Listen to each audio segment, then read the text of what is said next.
Welcome to Hotter Than Ever, where we uncover the unconscious rules we've been following, we break those rules, and we find a new path to being freer, happier, sexier, and more self-expressed. I'm your host, Erin Keating. A little housekeeping before we get into this deep interview.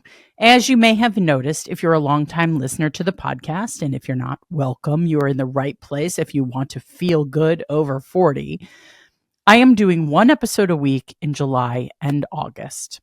It's summer, everything is slower, and this is going to give me some time to rest and reflect and get ready for what's going to be an incredible and explosive fall full of new hotter than ever projects and good stuff that you will be the first to hear about. Speaking of new stuff, I am doing a live show about dating online over 40 with my friend, the talented and charismatic Amber J. Lawson. It is called Swipe Club, and it's going to be a really fun, informative, and empowering night out here in Los Angeles. If you want to benefit from my trials and tribulations dating on the apps, I have distilled down all of my insights, and Amber J has done the same. And we have a lot to say about how to make it fun to date in your 40s and beyond. You're also going to see me taking on and off my reading glasses a whole bunch throughout the night. So if you want to come and empathize with me, I would really appreciate that. The show is here in LA. It's at the Bergamot Station Arts Complex at a comedy club called the Crow Theater. It's a really cool little space. It's Friday, July 19th at 8 p.m. Tickets are $25 or $20 with the code FLIRTY. Go to crowcomedy.com for tickets and look for all the details in the Hotter Than Ever newsletter if you are subscribed.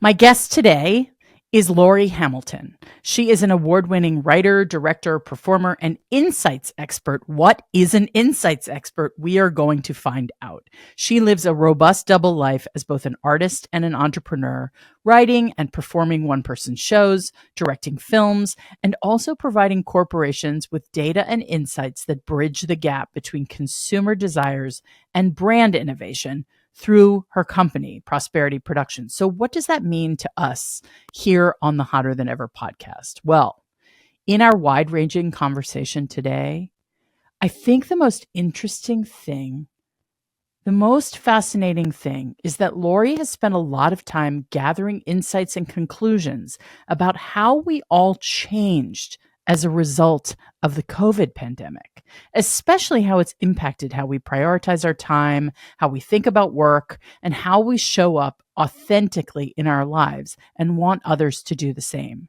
Lori's work helps corporations, but I think it will help you too. I know I have been feeling like so much has changed, and certainly COVID catalyzed a lot of changes in my life, but it has really shifted our culture and values fundamentally. And Lori's work helps to crystallize what you may have noticed in passing, but were not able to put your finger on. All right, let's get hot. Lori Hamilton is an award-winning writer, director, performer, and insights expert. What is that? We're going to find out. She lives a robust double life as both an artist and an entrepreneur, writing and performing one-woman shows, directing films, and also providing corporations with data and insights that bridge the gap between consumer desires and brand innovation through her company, Prosperity Productions. Lori Hamilton, welcome to Hotter Than Ever. Oh, thank you so much for having me, Erin. It's a pleasure. I am so excited to have you here. And one of the things I think is so interesting about you is that you live a double life. And I kind of have known this about you, but in a recent conversation, we really dug into what that feels like, what that is like, and how you sort of shift gears. So many artists have bread and butter work that they do. Yours is through a company that you own and that you have run successfully for a decade. More. Almost, yes, actually. Yeah. So talk to me about the work you do as an artist and the work you do on the corporate side of your life. Well, I'm sorry. Go ahead. That's it. That's the question. Yeah, I didn't mean to interrupt. I get excited when I'm talking to you. I always feel smart when other smart people are around. So I once went to a lecture where the gentleman said that whatever you were deprived of as a child often becomes your gift to give to the world. The And wounded for me, healer. Yeah. yeah, the wounded healer. And so for me, my mom's nickname for me was the child who ruined my life. So God, that's not fair. totally true. The other 5 kids that came after me, unsolved mysteries. I can't help you with that. It was kind of like being the night manager at FedEx because I had all the responsibility and none of the authority. Yeah. Good training for corporate America. So to me, my theme in life that I have realized over time, I didn't set out to do this, it just kind of evolved, is I love bringing everyday heroes to life. I love seeing the gold, the goodness, the sincerity and the good intentions underneath what are often overlooked people. And so to me, both of my jobs do that. In corporate America with the, and in nonprofit world, et cetera, what I'm doing is looking underneath the surface of what motivates people. And often what motivates us is not thought about. It's our emotional motivation. We actually have an emotional motivation first, and then we backfill it with logic. Like rationale. If you've ever been up like eating in the middle of the night and you're creating a speech in case someone bursts through your door going, "Why are you eating that?" That's an example of that. I love that. So I understand that. And then also on the company side, whatever you do best, you have almost no awareness of because your brain doesn't pay attention to things that come easily to you. Like if you ever met someone who's like, "I'm a people person." No, you're not, Or you're at a party and someone's like, "I'm so funny." I don't think so. Oh my God. Right. Versus when you're watching a film or a television show, you know the character better than they know themselves because you can see the contrast between who they say they are and what they actually do.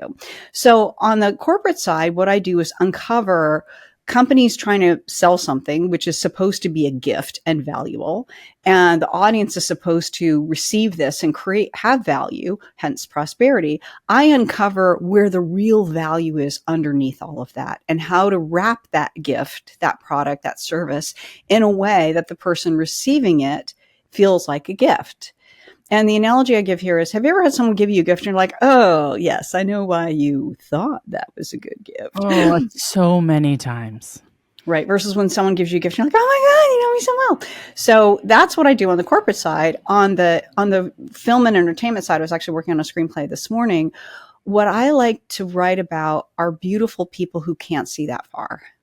They can't see what's ahead of them. And we may overlook them. We may see, and it's not trying to be a lecture. It's meant to be like celebrating folks that other people might overlook and talk about serious subjects in a funny way. That's what I try to do. I don't know if I am funny, but people have said that about me. So is that true? You're funny. Yeah, I mean, I think I'm funny, but we're supposed to be self-deprecating. But if you're funny, you're funny. That's good call. Calling me out. Love that. Yes. She shoots, she scores. I'm already laughing. You're making jokes and I'm laughing. That feels like evidence. Yeah. So that's basically what I do. It's this, and I actually named my film company after the people that adopted my dad from foster care when he was 13. Wow. Wow. Wait, I want to go back to this thing you said that people don't see what their gifts are. Like they don't take them seriously, because that is true in my experience. And one of the biggest professional revelations of my life was I'm a natural producer, but I did not know that because I was busy trying so hard in my teens and 20s to be an actor because I thought that's what I was supposed to be. Something in my brain told me, you need attention. I guess that was what it was. But then I found myself producing everything I was involved in. And I had a moment of clarity where I was like, oh, I do this with ease. This is a gift I have. And why am I running away from my gifts as opposed to running toward my gifts? Like, why am I doing something that's harder than what was given to me naturally?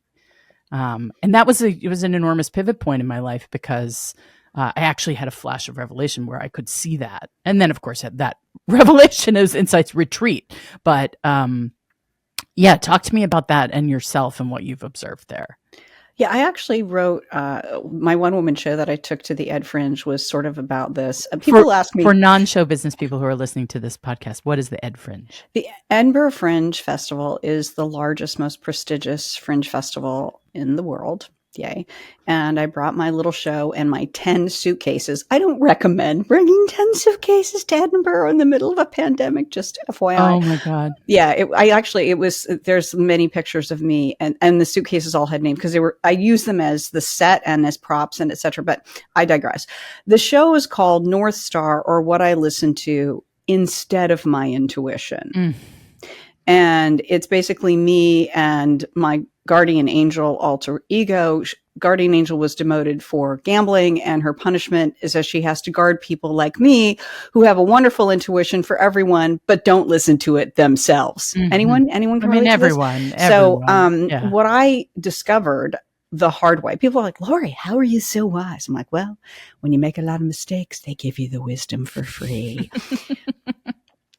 So what I learned was like you, Erin, and I think it's, first of all, let me really acknowledge you because that's a tremendous observation about yourself that not everyone has the self-awareness or does the mental and emotional work to be able to have that understanding.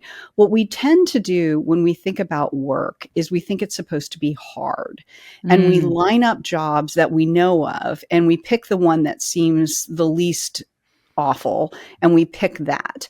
And there's a great joke by Paula Poundstone who says, people are always asking little kids, what do you want to be when you grow up? Because we're looking for ideas. So she's so brilliant. That's so true. We are looking for ideas. Right?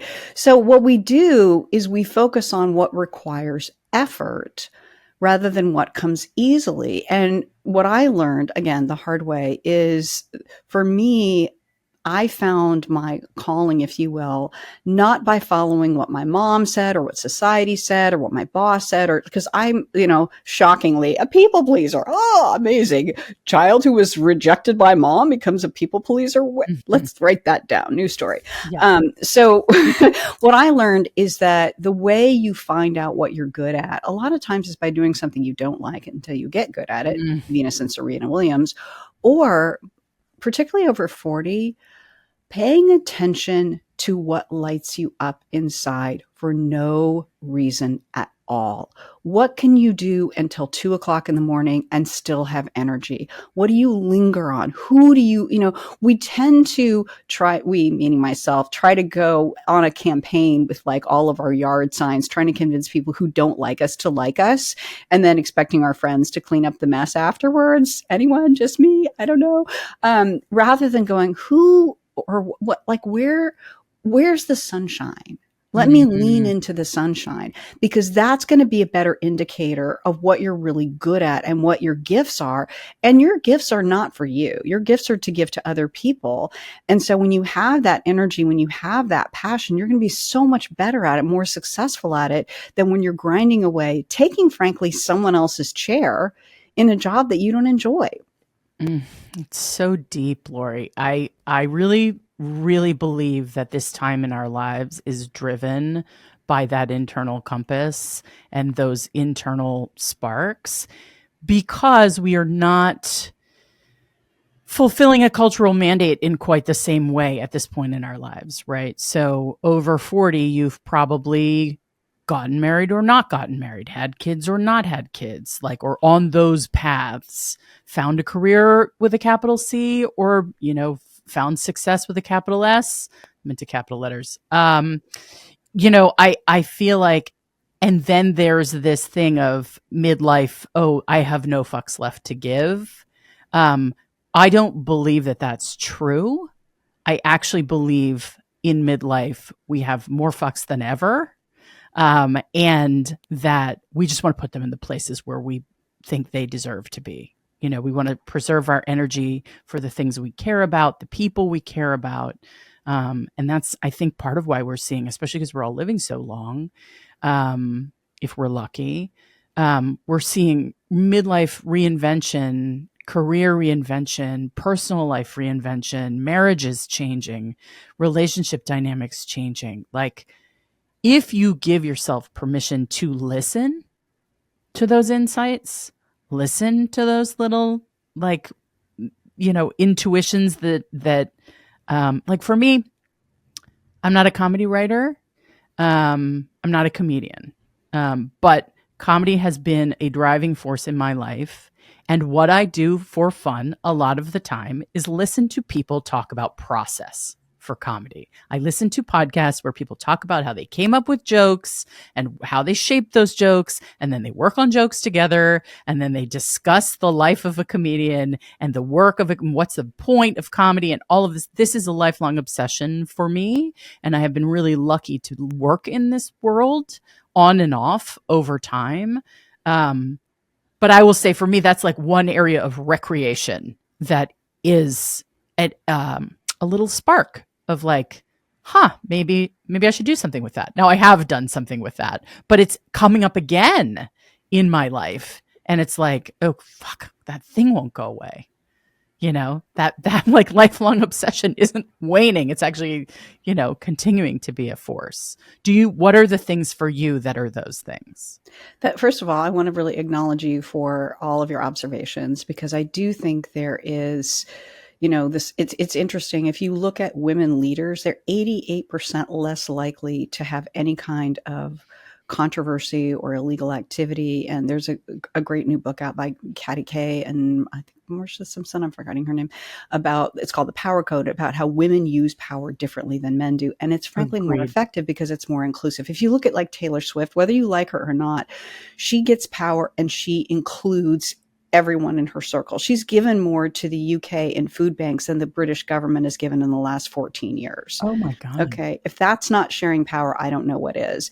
And so acknowledging that, yeah, you know what, we've got some wisdom here, and it does take some time, and we're like rubber bands. We stretch, we go, oh, that's what I love. Ooh, I'm scared, because of deservability and all the other things that you've talked about so eloquently with so many guests on your podcast. So that, just want to give you that acknowledgement. For me, same. I'm obsessed with, like, I just finished reading Steve Martin's book about his process. He's so vulnerable and so honest. And I go down the rabbit hole. I watch his documentary, I read all of his books, go back and listen to all of his albums, like the whole thing. I love comedians. I think it's just yummy and delicious. I could give you a bunch of rational reasons like the refrigerator, but I just love it. It's fun. I also love mysteries. I love murder mysteries and puzzles and figuring things out. I have this like little kid belief that if people could just understand what's underneath the surface, we'd all start being kinder and more compassionate with each other. That doesn't always work out, because some people's, the name of the game is you can't win the game, and I'm a jerk, so there's no personality transplant for me. When that's another thing I've had to learn about. But and self-help, and I have on the website that I did for the show, I put all of the resources, because I've spent a lot of time getting myself out of the well of depression and despair and feeling like I'm not enough and all of those things. And what worked for me may or may not work for you or for someone else. But the way I think about it is, these were the ladders that helped me. Maybe they'll help you, maybe they won't, but believe in ladders and keep looking until you find the ladder that helps you get out, because no one does it for you. You have to get your own ass out of the well. But there are ladders in the world. So, and then I like things where it's actually, I love data. Do you know that if you want to improve your mood, scientifically proven, we'll look at cat videos and baby videos, and that's temporary. What actually will transform your mood on a longer term basis is watching humans do acts of kindness. What about even doing them yourself? Always. I mean, yeah. I try to, I don't always achieve it, because there are days when I get really irritated and I'm overscheduled and eating too much coffee, and then I trip over the stool in the kitchen and I start yelling at inanimate objects, and it's like time out for me. But I aspire to be kind and see the best in people, and treat people in a way that when I look back on it, I feel good about how I've behaved. So, and I do a lot of stuff for people large and small that I don't really talk about, whether it's giving away money or giving away. We have a community kitchen here in Hell's Kitchen. We have a homeless thing. There's a lot of migrants that are here that really need resources. And then, reaching out to other friends. One of the things when I'm really scared about work, and we all get there as entrepreneurs, Yep. I will go do free projects for people who are looking for work, and just having the opportunity to help somebody else make their dreams come true makes me feel valuable, and it helps kind of up my energy to go get more work. I think that's right. I think when I was like in the thick of like the marriage and the career and the little kids and all the things, like I didn't even really have the bandwidth to reach out to my friends and see how they were doing. And that's a practice that I've been working on in my life. Like, I know a friend has a thing coming up, some medical thing or some emotional thing in their life that's going to be hard. I put it in my calendar. To just remember to check in, because I know how meaningful that is for me. I mean, beyond like, giving my monthly donations to whatever my causes are. I learned that from my mom. She's very like, put your money where your mouth is. But yeah, and I think it's like, I see my relationships strengthening as a result of that, but that's not why I'm doing it. I'm doing it because I want to be of service to the people I care about, Yeah. That's such a great way of putting it. The other thing that I learned also the hard way is the tendency to be, I'm fine. At one point I had mono and adrenal fatigue for 18 months. Oof. It's like, do you ever stayed up till 2:00 in the morning for like 5 nights in a row and then evaluated your life and given yourself a big fat F? That was me for 18 months. And I couldn't really tell anyone in my mind because I'm an entrepreneur, so I'm fine. And what I learned is that when we don't share our vulnerability with our friends, we are depriving them of the opportunity to feel valued to us. So it's a two-way street, reaching out to someone else and also sharing a piece of vulnerability. Here's what I learned. Here's how I screwed up. We like people more. And that kind of goes to the North Star research, is we really are done with this idea of matching a search for excellence with a facade of perfectionism. It's such a gorgeous segue into your research work, because I think the themes in your creative work and your corporate work sort of overlap. It's not church and state. How could it be? It all is a product of you, But I really want to talk about the new North Star, which is a research project that you did. You interviewed 2,000 people to Correct. gather insights about what exactly has changed in the world post-COVID. And I just want to slow down and talk about that piece of it for a second, because we all know the world has changed. We all know we got spit out the other side of that thing, and we were like, what the fuck just happened to us? I mean, I came out the other side divorced, right? So I came out the other side laid off. Like, the aftermath of COVID for me was a complete revolution in my life. And it is, what a magnificent fucking gift, when you can allow change to be positive. But obviously it's not a gift for everyone. It's not a gift for the million people who died. It's not a gift for, all of the job loss and all of the upheaval. But I think I haven't heard anyone talk about like, how are we different? How is the culture different? I just know that everybody knows it is. So I would love to hear from your perspective, like, what did we learn? What changed? How are we changed? So, yeah, and I want to go back to the 2000 interviews were not interviews for this project, because we do interviews all the time. So at the beginning of every interview, I ask people kind of where their emotional barometer is. What makes you feel successful as a human? What makes you not feel successful? Okay. And that gives me the core motivation. And what I noticed was that navigation system changed over time with COVID. And because, as I said at the beginning, I'm always smarter when other smart people are around, I took my little theories and I vetted it with over 100 thought leaders, including people from Meta and Google and MetLife and little bitty companies and psychologists and advertising. So it was really a co-creation project with all of these people. And here's what I learned. First of all, the power of not being perfect. When COVID happened, we all went, I don't know what the fuck I'm doing.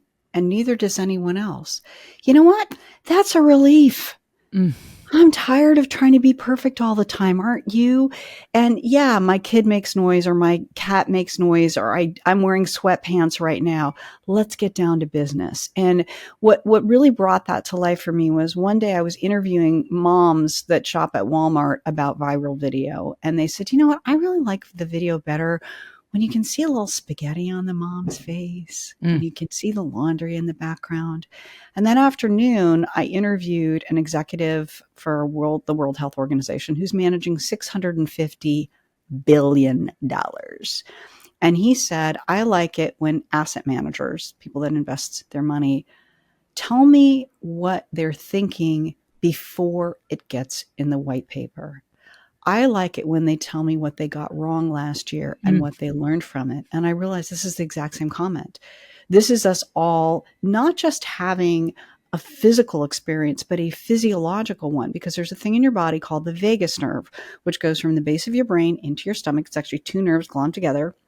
And it's the nerve of mirroring, gut reaction, and intuition. So when you hear a singer sing, your vocal cords involuntarily mimic what that singer is doing. That's why we feel physically good after listening to certain singers. Whoa. So, right? So we all mirrored each other in this, let's separate. I'm striving for excellence, but I'm not pretending to be perfect anymore. And women, particularly women over 40, are really like, you know what? I'm done with this whole like trying to be perfect stuff. It's ridiculous. So that's the first thing that's really changed. Yeah. But Lori, I was deep in corporate life in COVID. And then I spent a year and a half working out of my bedroom, with the kids on the other side of the wall doing homeschooling with our nanny who happened to be available and was living a very small life. And so we could sort of contain the COVID variables. But holy shit. I mean, being able to see my bosses like juggling their own lives, and my one boss like take calls from his van in the driveway. And the other one would be like, I'm on a walk. We're going to do this call. I'm on a walk. I had to get out of the house. Like, it just all became, everything kind of superficial and artificial got stripped away. And we were still our incredibly high achieving, buttoned up, capable selves. But we became humans to each other in a totally new way because we weren't putting on our little metaphorical business suits. I guess in tech life, it's like putting on our hoodies, although I never wore a hoodie. Please, God forbid I should wear a hoodie. I'm a glamorous woman. We were showing up messy with each other, and we were showing up human and flawed and fucked up and emotional and scared. And we did the best work of our professional lives during that time. Right. We did. And I apologize. They're doing work outside my building. I'm so sorry. Oh my God. Today is the day they selected for that. I can't. I woke up this morning and there's a crane out the window. All good. Again, power of not being perfect. There we go. Yep. The thing about all of these findings is that they're not conclusions. They're issues we're wrestling with. Because all of us felt the power of not being perfect. Yes. But not all of us had that permission. Healthcare workers, essential workers, parents, teachers had to be more perfect. And we're like, that is not fair. Right. And so now we're wrestling, to your point, there are gifts from COVID that we can just choose to keep or not. Right. We can choose everybody has to be the same way and we all have to be perfect, or we can be imperfect. And we're still wrestling with that. So that's the first issue that we've all decided to engage with as a world. Mm-hmm. So the second issue is that COVID is to our relationship with work what the birth control pill was to our relationship with marriage. I'd say that again, minus the hammering. Yes, sorry. Okay. Let me. Do you want to get up and close the door and see if that helps? Yeah.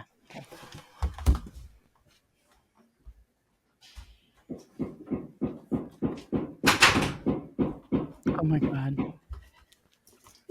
I don't know if that's any better, but I'm trying. Oh my gosh, I do not know what they're doing. I apologize for something I can't control, which is probably stop. We'll just work around it. Yeah. So COVID is to our relationship with work but the birth control pill was to our relationship with marriage. When the birth control pill came out, everyone went, yay, we don't have to have babies when we don't want to. And then we went, wait a minute. What does that mean about what an ideal romantic relationship really looks like? And we decided to reinvent that, right? When we all got a big time out from work, we went, wait a minute, what do I want my relationship with work to be like? That's right. Do I want to be all in? Do I want to have multiple gigs and go, I'm going to show up and I'm going to do a great job and then I'm going to go home and do my side hustle because that's what I really love? Do I want to work for, do I want to spend money with a company that doesn't share my values? Mm-hmm. We are really not up for it. I mean, you said it so beautifully earlier, Erin, of like, it's not that we don't have any fucks to give. We only want to give the fucks to the things that also align with what we care about. That's right. So there was a guy who works for McDonald's. He's 65 years old. He's had some issues with addiction and incarceration, but he loves his job at McDonald's. He's like Captain Fry Cook, walks every day. He's like, goes to work. He's like king of fry. Until McDonald's announced that they were giving away 12 million meals to essential workers. But nobody from McDonald's came to thank him, an essential worker, for making any of those meals. And now he's out on the picket line fighting for unionization because he's like, wait a minute, I thought we had a good relationship. And now I see that love that you said you had for me, you're giving to everybody else and you're ignoring me. I'm not down for that. And that is a different expectation of your employer and your relationship with your employer. For sure. And it's interesting because we are in a moment when labor is sort of saying, hey guys, like you're doing really well up there at the top of the top of the top. Maybe take a look at how that's impacting us. And there's so many superficial gestures of corporate solidarity with whatever cause. And we saw it during George Floyd, and we saw it, in Black Lives Matter. And we've seen it across so many things. And my hope is that individuals can hold companies to account for everybody just being a fucking human being to each other, and having compassion when that's not really the rule of the day. And it hasn't been for 30 years, Right. And this is not a politics podcast, but it's very hard to tease these things out in modern life. Well, and it's also that there are a lot of leaders who also feel the same way that you and I feel. They want to have purpose and they want to do that, but they're doing it in a very socially awkward way where the leadership is like, yay, we have all the values. And everyone else at the bottom is like, we're not buying what you're selling. Because it's like, imagine if it's 1978, the first year women could get a credit card on their own. And your husband comes home and says, you know what, Erin, I realize that we've been trying. Oh my God, are you kidding me? Hold on one second. I apologize.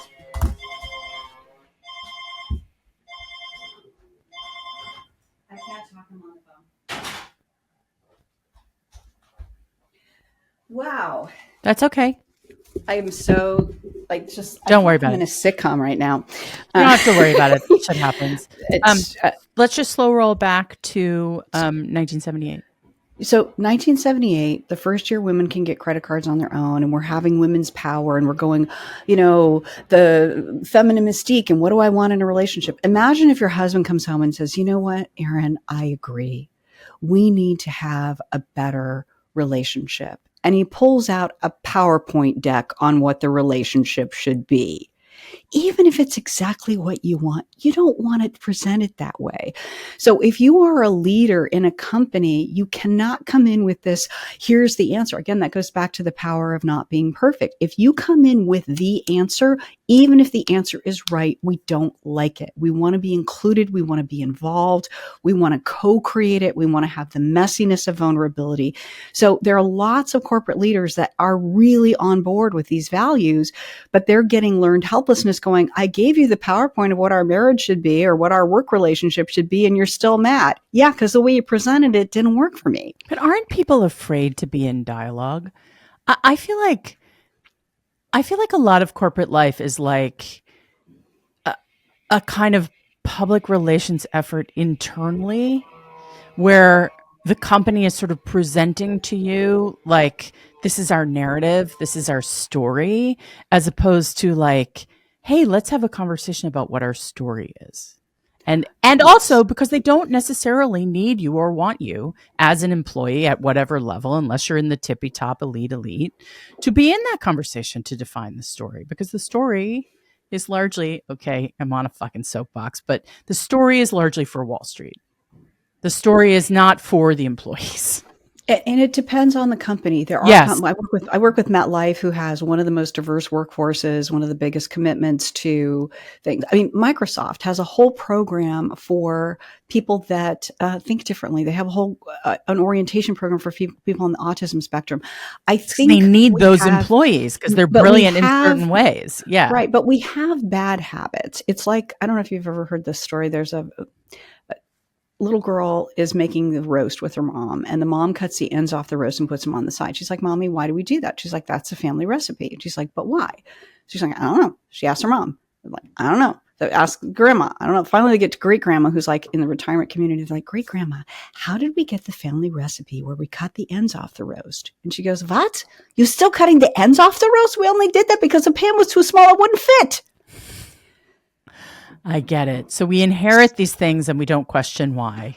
Right. We have these habits of we can't present something unless it's perfect, and we have to tell people what to do. And it's just habit. And it's a habit, it's a habit that doesn't work. A lot of times, even right now, white papers are like being at the dinner table at a party and everyone's talking about Taylor Swift. And then 5 hours later, you comment on Taylor Swift. We already did that. You know what I mean? So there's just a lot of stuff that we have that we think is what we're supposed to do that is not only not coming across the way it's intended, it's actually repelling people. So that's what reinventing this. And again, as you said, there are companies who are like, yeah, we're going to pretend that we like you, but we want you, everyone in the office 5 days a week, and we don't trust you.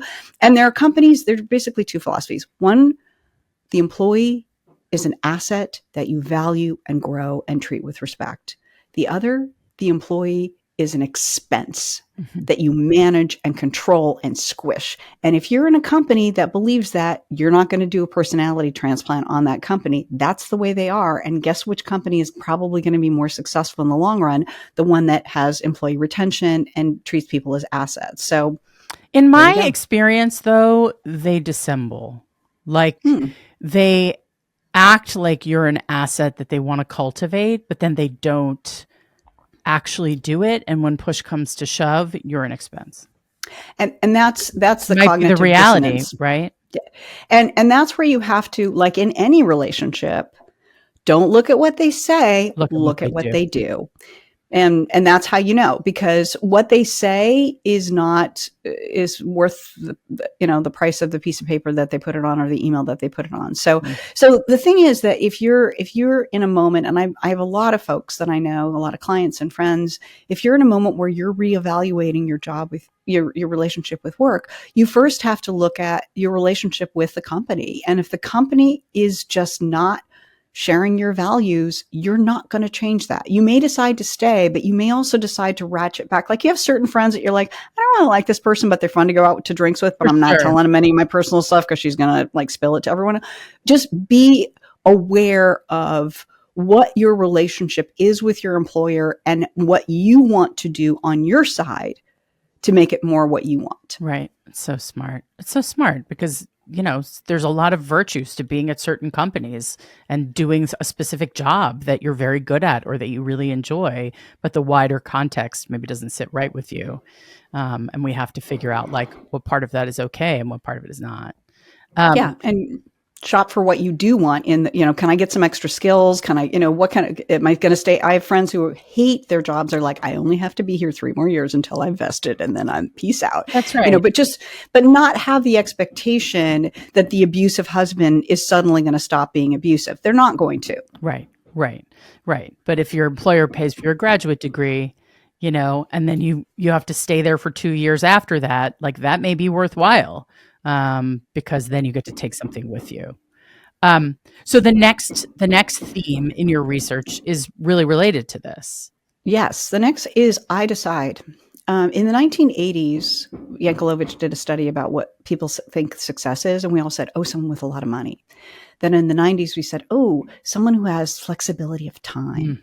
In the 2000s, it was flexibility of place because if you were really successful, you had access to technology.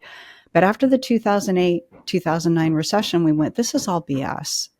And the new symbol of success, the status symbol, became kind of, I'm living my life with purpose. We can all think about the humble brag and, oh, look at me living my life with purpose. Mm-hmm.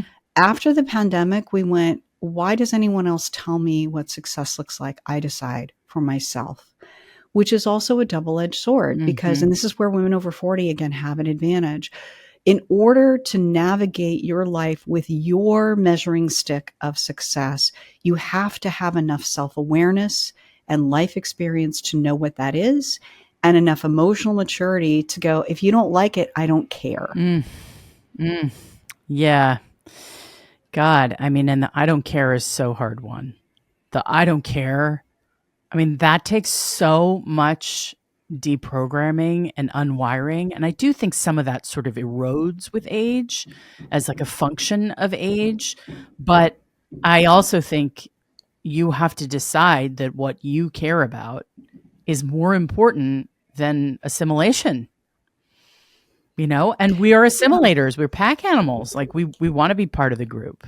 And so to go your own way is easier when you're older because your estrogen is not telling you like accommodate so they'll take care of your babies. Right. But yeah, I mean that I don't care. I call it my fuck it era, that I'm kind of living in my fuck it era because if you're not into what I'm doing, I don't really give a fuck. Like, good, that's fine. That makes it clearer to me, like who my people are and who my community is and who I'm in service of, and who my changes can help. That's kind of how I think about it. And Mel Robbins has a great phrase for this. She's like, let them. If they don't like you, Ooh, let them. ooh. And one of the weird things is Stop for 1 the second because you're competing. Go okay. ahead. So hold for whatever's going on. Start with The strongest motivation for humans is very unhealthy. It's inconsistent positive response. I know. Those So what we Pavlov, do man. is, and Julia Cameron talks about that in her book, The Artist's Way, is that when you have this new on Bambi legs idea of what you've decided your success looks like, you immediately go out to your most critical friend and let the friend squash your idea. Oh my God. Is that right? We do You can't that? do that to yourself. But we Don't do do that? it.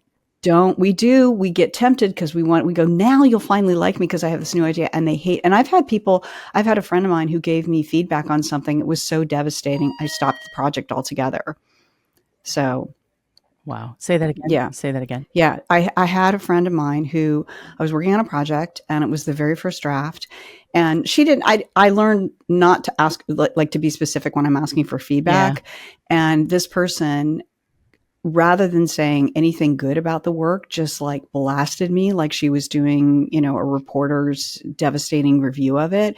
I felt like I had been shot in the chest. I was on the street when I got her voicemail, and I literally will not do that project because every time I think about it, I did it in another form. Mhm. It's actually what I ended up doing as the play, but it was so devastating to have that feedback. And that was on me in part because I went to somebody, I didn't ask for what I needed in terms of Mhm. feedback. And I also, it's not like this is the first time this person has been, super critical like that. I mean, it was probably the worst that's ever happened, but we tend to go when you're creating, I decide what success looks like. You cannot go to anybody. It's really important. Go to the people that love you already, that already make you feel good, Mm. until you get so confident that you don't care what anyone else thinks. I love that so much. There's a 12-step saying, don't go to the hardware store for milk. And it's like, you go to the same people for emotional support your whole life, and they don't have that for you. Yeah, That's not available there. But this is even exactly. worse what you're talking about, which is like you're going to someone for approval, and that approval and support, actually what you get is punishment. Right, exactly. Mm. So the last thing is it worth it? We all were like, what, I noticed I didn't fight with my relatives over Thanksgiving during the pandemic because we didn't go. That group, this couple that we always used to go out Friday nights, and now we have to get dressed up and get a babysitter. They're kind of judgy. is it worth it? So on the positive side, to your point earlier, Erin, we're focusing on people, places, and things that we like. On the negative side, we're all sunburned underneath our shirt. You know, when you're sunburned and someone taps you on the shoulder, you're like, ouch, right? We have such a hair trigger from the trauma of the pandemic. Do that one more time. We're so traumatized by the pandemic that the smallest things irritate us and we miss good content. If a BuzzFeed article says, here are 5 things and they're not bulleted, you're dead to me. Oh, here's a cute video and the video they have is not the video, you're dead to me. So, you know, we need to be really thoughtful about how we're reaching out and communicating with people. When you send a positive email or text, it is received as neutral. Is that right? A neutral email or text is received as negative, and a negative is like way off the charts. So we have to work extra hard to make sure that our good intentions and our positivity are coming through when we're communicating electronically with people. That's so interesting. I find that in parenting too, where I actually have to reinforce the positive again and again and again and again and again. That's what I have to focus on doing consistently, as opposed to you didn't do this and what about your chores and whatever. It's more like, hey, I really love the person that you're becoming. You're so responsible and I never have to stress about whether you're going to do your thing.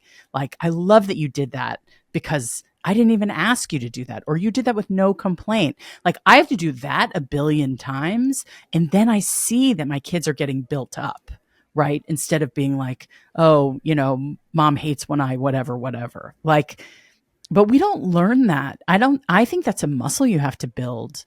You know, what we're told is like scold and criticize, you know, and punish. I am not in a punishment mode about fucking anything for anyone. Like I'm dating online. Like my whole thing is like, I can bail at any time.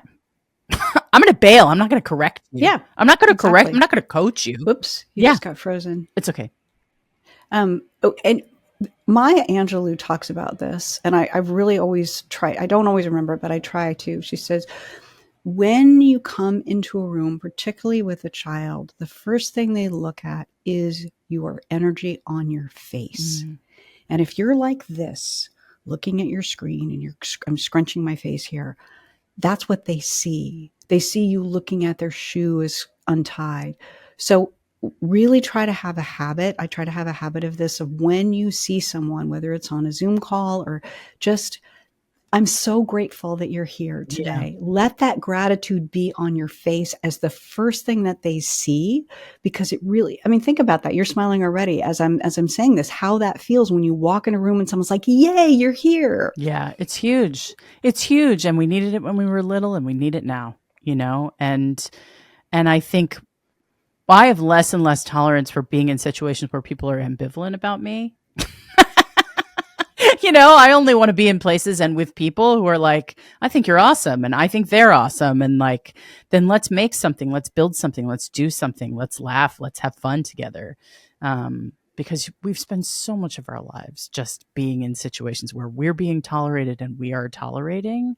And I think in midlife, it's like enough of that. And what your research says is post-COVID, we feel like that too.